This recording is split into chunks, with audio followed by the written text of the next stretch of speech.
Ada nggak yang ingin bermimpi ditemuin oleh Rasulullah?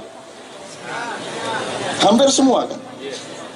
Sekarang kalau nggak Rasulullah, cuman yang datang cuman Amr bin As mau tak? Wes nggak Amr bin As wes Gus Dur wes mau tak? Mau. Udah lah nggak usah Gus Dur, Mbah Surip wes, alhamdulillah wes. Mbah Surip wes. Ditemani Mbah Surip seneng tak mas?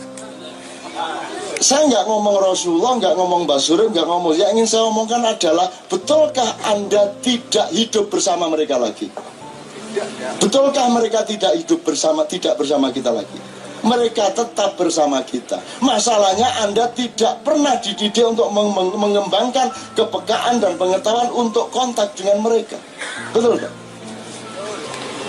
Kalau saya ngomong gini katanya kelnek, tapi cita-citanya ditemui Rasulullah. Akhirnya itu Rasulullah betul bukan ya? Terkesan seperti Rasulullah. Iya. Kalau memang Rasulullah bisa menemuimu, kamu juga harus mau membuka kemungkinan bahwa yang bukan Rasulullah juga bisa menemui kamu. Lepas dari itu halal atau tidak. Karena ada 3 macam orang yang katanya sudah meninggal tapi bisa ketemu sama Anda. Satu, karena kualitasnya lulus, dia kapan saja bisa menemui Anda. Nomor 2, yang oleh Allah dibilang tidak lulus tapi masih punya kemungkinan untuk melakukan mengulang, sehingga dia mencoba meneliti lagi dan melakukan deteksi lagi. Yang ketiga adalah orang yang sudah pasti tidak bisa mendapatkan jatah untuk datang ke kita lagi, tapi dia memaksa karena dia tidak pernah puas di dalam hidupnya. Nah, itu yang disebut hantu. Itu yang disebut yang ganggu di rumah Anda. Itu yang disebut di pojok-pojok sana, di bawah pohon. Itulah mereka orang-orang yang tidak punya hak untuk kembali ke kita, tapi mereka terus memberontak karena roketnya ketika meninggal itu ke sana, dia akan tetap ke sana. Nah, 3 orang ojo takon ini dari kitab apa aja? Yo kitab mbahmu. Anak kita apa sebenarnya itu percaya jubun, ya percaya buaan. Nah, terakhir gini, teman-teman sekalian, dari seluruh kemungkinan, karena Sukosrono Sumantri sekarang Tiwi Kromo saja, Kresno Duto saja, itu belum tentu efektif untuk keadaan Indonesia sekarang. Terus siapa yang mau Tiwi Kromo itu? Anda menjadi seolah-olah besar, terkesan raksasa. Jadi negosiasinya gagal, Kresno keluar dari keraton Astina, terus dia keluar menjadi raksasa besar, kan gitu kan? Nah, ketakutanlah si Duryudono dan adik-adiknya yang 99 orang, akhirnya dia mau menuruti rekonsiliasi dengan Pandawa. Nah, sekarang kan Pandawa sedang terusir dan dia sedang ada yang berjudi, ada yang terkapar-kapar di hutan dan lain sebagainya. Maka teman-teman sekalian, sekarang ini adalah saat di mana Anda tidak peduli Anda tahu apa tidak masalah di Indonesia. Tidak peduli apakah Anda ini orang Indonesia atau bukan. Tidak peduli apakah Anda ini setuju sama pemerintahan atau tidak. Tidak peduli apakah Anda ini suka menjadi bangsa Indonesia atau tidak suka saat ini dengan fakta-fakta yang seperti ini. Tidak peduli apapun perasaan Anda dan pendapat Anda, tapi ada satu yang pasti. Sekarang ini Anda harus merenung dan siap mengambil keputusan-keputusan yang mendasar dalam hidup Anda. Jangan lewat waktu. Apa itu masalah keluargamu, masalah dirimu, masalah bangsamu, tapi sekarang adalah saat di mana harus menyiapkan diri untuk mengambil keputusan-keputusan mendasar. This is about a time. 28, 29 my age. Ya. Jadi jangan ada, ini sekarang big deal ini. Your life is a real big deal sekarang ini. Pikirkan kembali semua urusanmu dan jangan sekilas-sekilas. Sekarang ini Anda harus mengambil keputusan. Ya, keputusan Anda boleh salah, boleh tidak salah. Tidak penting apakah itu efektif atau tidak, tapi Anda harus jujur dan tegas kepada urusanmu. Itu masalahnya.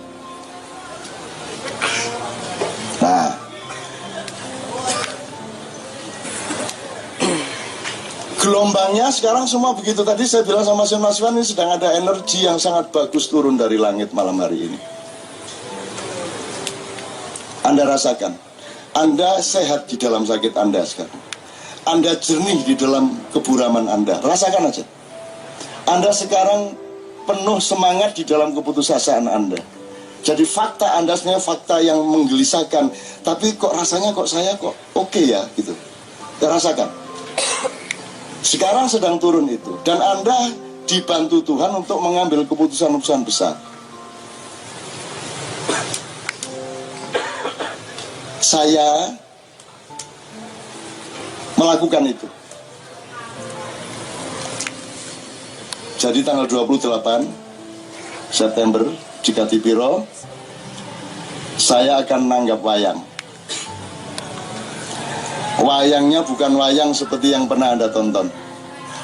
Dan wayang itu tidak seperti yang penghargaan UNESCO. Wayang itu bukan budaya folklore lisan. Wayang itu budaya sastra teks. Jadi wayang nanti di Katipiro 9 jam dari setengah 8 sampai jam 5 subuh. Itu tidak bisa dikurangi satu kata pun. Fix seperti itu. Wiritannya atau mantranya sekitar 1 jam. Untuk apa? Loh kok Cak Nun kok wayangan? Saya diperintah Allah untuk menjadi manusia Jawa. Saya tidak berani membantah. Dan kewajiban saya adalah mempelajari nenek moyang saya, mempelajari filosofi bangsa saya, supaya berguna untuk orang-orang seluruh dunia.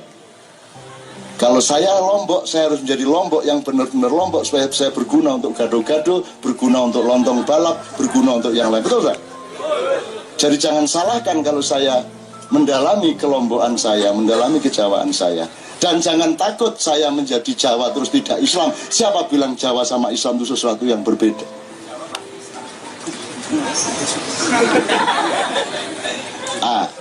Wayang itu 9 jam. Yang saya ambil adalah lakon yang belum pernah dipentaskan oleh siapapun, yaitu Seno Suci. Bukan Bimo Suci. Seno Suci. Loh, untuk apa wayangan? Loh, ini sama dengan kalau NU Istighosah. Kok ruwet sampean? Sama dengan sampean silo esuk-esuk ala Gusti Allah utang kula mboten saged mbayar. Ayo padha karo iku. Niatnya cuma itu. Jangan ngomong kelenek ya, jangan ada yang ngomong kelenek. Kecuali Anda bisa menjelaskan kepada saya apa kata kelenek itu. Apa artinya kelenek? Who can explain that? 29 my age.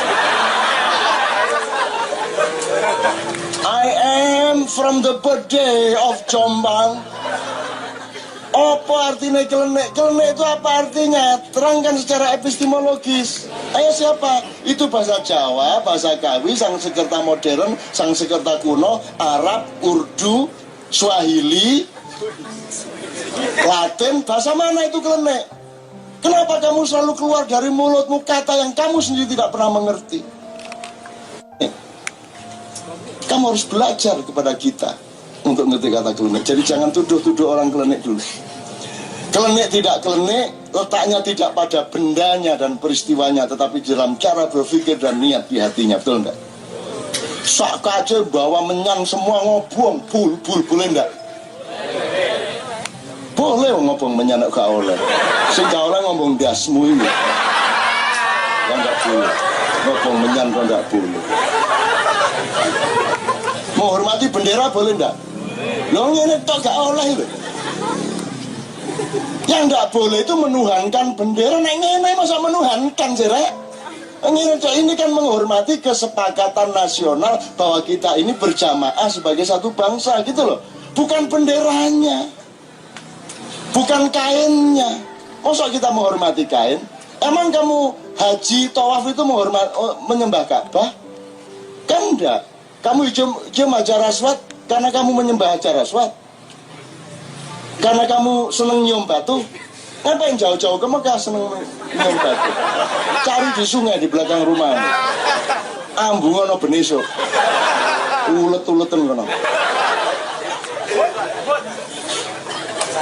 Jadi banyak orang yang pikirannya tidak bisa jalan. tidak mengerti bahwa sepak bola itu permainan gitu loh mas. Allah mengatakan innamal hayatud dunya illa laibun walahun. Jadi permainan itu enggak apa-apa asal jujur dan serius. Kalau diurusin benar sepak bola itu kan ya permainan. Namanya juga permainan, jangan dituntut dengan parameter yang bukan permainan. Ini kan dulu sudah saya pernah bilang, si Beben ini kan juara Asia ini waktu umur 16 tahun. Bulu tangkis. Nah saya itu jago bulu tangkis sampai umur 13 tahun. Setelah itu saya tidak mau lagi main bulu tangkis, karena saya anggap itu bukan olahraga, itu penganiayaan. Lah ya apa? Saya lari ke sana gara-gara dia kasih kok ke sana. Terpaksa saya ke sana. Dia lob, saya terpaksa begini. Wah, begini. Kamu memaksa saya kamu ya? Gitu. Saya ini mau olahraga. Kamu nyuruh saya lari ke sana terus main netting gini. Semau-mau saya, mau netting, mau lob, mau apa. Kalau kamu yang ngatur saya, nggak mau, akhirnya saya main bulu tangkis. Kan gitu. Loh, jadi ngerti ya bedanya permainan sama. Jadi kalau orang nggak ngerti empan papan, nggak ngerti makom, tidak mengerti tempatnya, itu sama dengan orang ngukur airmu berapa meter. Loh ya apa banyu kok berapa meter? Ya berapa liter nek banyu itu. Kan gitu. Banyak loh orang yang nggak ngerti bedanya satuan-satuan. Nah sepak bola itu jangan dimarahi. Nggak ada nabi yang main bola, tapi nggak apa-apa main bola. Meskipun lucu, nabi-nabi yang ya cekikian. Nabi Musa itu loh. Nabi Musa itu badannya kecil, tapi atos kecil ini, kayak si kafir liberal ini. Kecil. Sehingga dia ditakuti. Nabi Musa itu kecil tapi kok hebat melawan Fir'aun, sehingga ditakuti oleh Raja Arkia pada waktu itu. Terus Raja Arkia gimana ya caranya supaya bisa merayu ada seorang sakti Mandraguna namanya Resi Baluma. Resi Baluma ini yang kira-kira bisa mengalahkan Nabi Musa. Nah Baluma ini mendatangi oleh 6 orang yang membawa emas berkilo-kilogram, permata, berlian segala macam. Kalau kamu kamu diminta untuk menolong Raja Arkia, kamu dikasih hadiah ini. Si Baluma dia bilang, loh saya pertapa, saya tidak butuh dunia. Ya, terus 6 orang ini kalau tidak berhasil merayu Resi Baluma, dia akan pulang dipenggal kepalanya oleh Raja Arkia, gitu kan? Maka dia kemudian cari cara, dia temuin istrinya Resi Baluma. Istrinya seneng dikasih emas permata segitu banyak. Terus Balumanya ngelihat saya dikasih bilang gini, ya tapi saya memang dari dulu ngajak istri saya itu sengsara terus. Ya sudah enggak apa-apalah sekali-sekali dia supaya seneng. Nah kalimat dia itu membuat dia batal pertapaannya, sehingga iman dan ilmunya Resi Baluma ini oleh Tuhan dimasukkan ke anjing yang namanya Kitmir atau Ar-Rokim, dan anjing itulah yang menjaga Ashabul Kahfi, karena Ashabul Kahfi adalah 6 orang ini tadi. Menurut ceritanya saya kan waktu itu ngawal.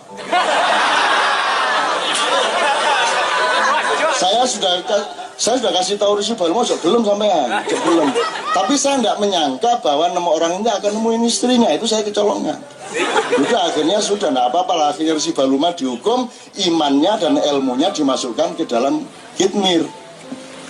Nah ini dramanya sedang kita kerjakan yang berjudul Kekasih Anjing. Selama ini kita sebut tafakur anjing. Saya takut kepada orang yang takut kepada bahasa Arab, sehingga saya universalkan dengan judul yang tidak pakai tafakur tapi Kekasih Anjing. Bagi semua yang merasa menjadi kekasih anjing, silakan nonton pada tanggalnya nanti. Karena anjing di situ adalah, karena gini, semua orang yang mulia di dalam sejarah, begitu dia masuk pintu gerbang surga, selalu anjing yang mengawalnya. Begitulah Raden Puntawijaya, begitulah Allah mengampuni seorang pelacur yang ketika dia kehausan mengambil air hanya sedikit sekali, mau dia minum, tiba-tiba datang anjing menjulur-julurkan lidahnya karena haus. Dia berkorban tidak minum untuk dirinya si pelacur ini, tapi dia kasihkan anjing.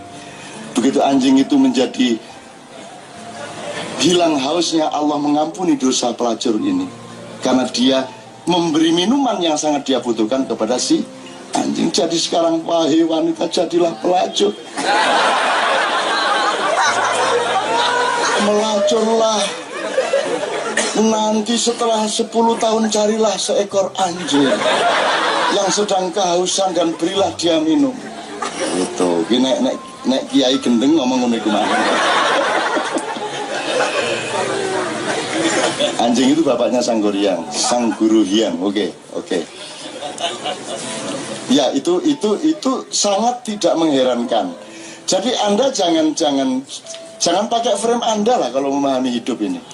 Belajar terus lah, framemu bisa berubah tiap. Dan sekarang ini in about time to change. Anda harus mulai mengambil keputusan supaya Anda bisa menghancurkan dirimu yang sekarang menjadi dirimu yang besok. Relakan beras. Gak apa-apa kehilangan beras karena jadi nasi. Gitu loh.